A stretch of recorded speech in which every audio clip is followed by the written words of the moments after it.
حضرت آدم علیہ السلام آخری قسط۔ قابیل جب فرار ہو کر یمن پہنچا تو ابلیس نے اس کے دل میں یہ وسوسہ ڈالا کہ حابیل کی قربانی اس لیے قبول ہوئی تھی کہ وہ آتش پرست تھا، لہٰذا اس نے بھی آتش پرستی شروع کر دی۔ یوں زمین پر آگ کی پوجا کا آغاز ہوا۔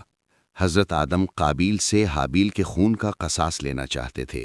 اس غرض سے انہوں نے قابیل کو بہت تلاش کروایا، لیکن اس کا سراغ نہیں ملا۔ آدم کی وفات تک وہ ان کے روبرو نہیں آیا۔ حضرت آدم کے بعد ان کے فرزند ارجمند حضرت شیس کا زمانہ آیا۔ ان کے زمانے میں بھی قابیل روپوش ہی رہا۔ زندگی کے آخری ایام میں حضرت آدم پر یہ وحی نازل ہوئی کہ وہ یمن پہنچیں اور وہاں کے آتش پرستوں کو دین حق کی طرف بلائیں۔ حکم ربی کی تعمیل میں حضرت آدم نے یمن کا رخ کیا۔ قابیل کو جب باپ کی آمد کا پتہ چلا تو خوف کے سبب وہ یمن سے بھی روپوش ہو گیا۔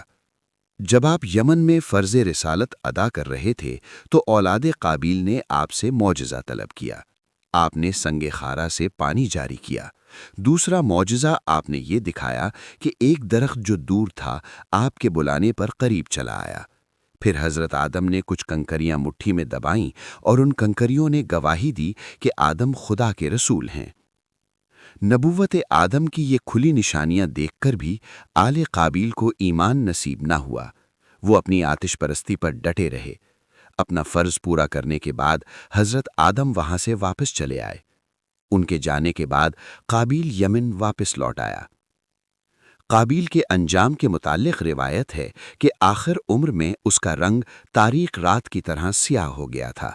بھائی کے خون اور آتش پرستی جیسے گناہوں کی پھٹکار نے اس کے چہرے پر مستقل ڈیرے ڈال لیے تھے۔ اس کی صورت ایسی ہو گئی تھی کہ لوگ دیکھ کر خوف کھاتے اور پتھر مارتے تھے۔ ایک روز وہ کسی کوچے سے گزر رہا تھا کہ ایک لڑکے نے اسے ایسا پتھر مارا کہ ہلاک کر دیا۔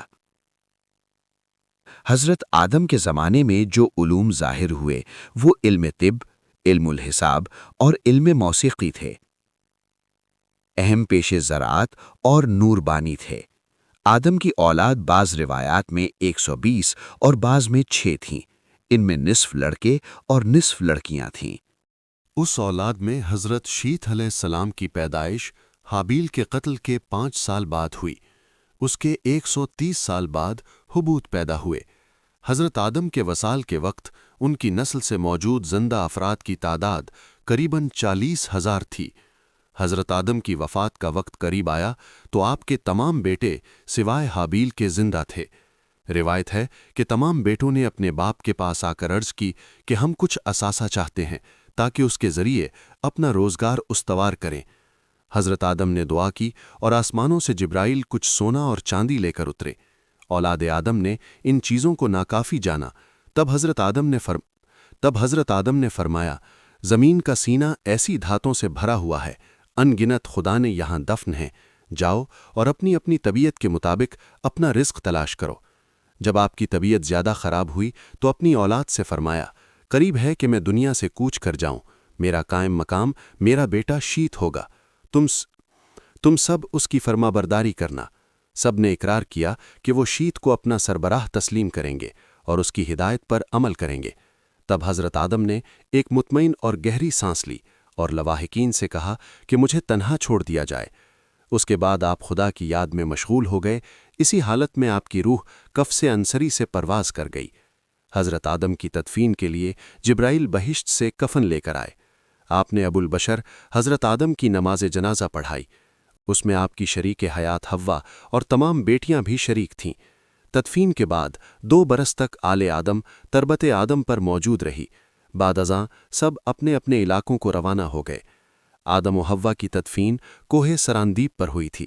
یہی وہ جگہ ہے جہاں آدم جنت سے نکالے جانے کے بعد اترے تھے۔ ان کے قدم کا نشان اب بھی اس پہاڑ پر موجود ہے۔ آدم کی توبہ بھی اسی مقام پر قبول ہوئی تھی۔ ایک زمانے تک آدم و حوا کی قبریں کوہ سراندیب پر موجود رہیں، یہاں تک کہ طوفان نوح آیا۔ اللہ تعالیٰ کے حکم پر حضرت نوح نے آدم و حوا کی ہڈیاں کشتی میں رکھ لی تھیں۔ بعد ازاں حضرت خضر نے ان باقیات کو بیت المقدس میں دفن کیا۔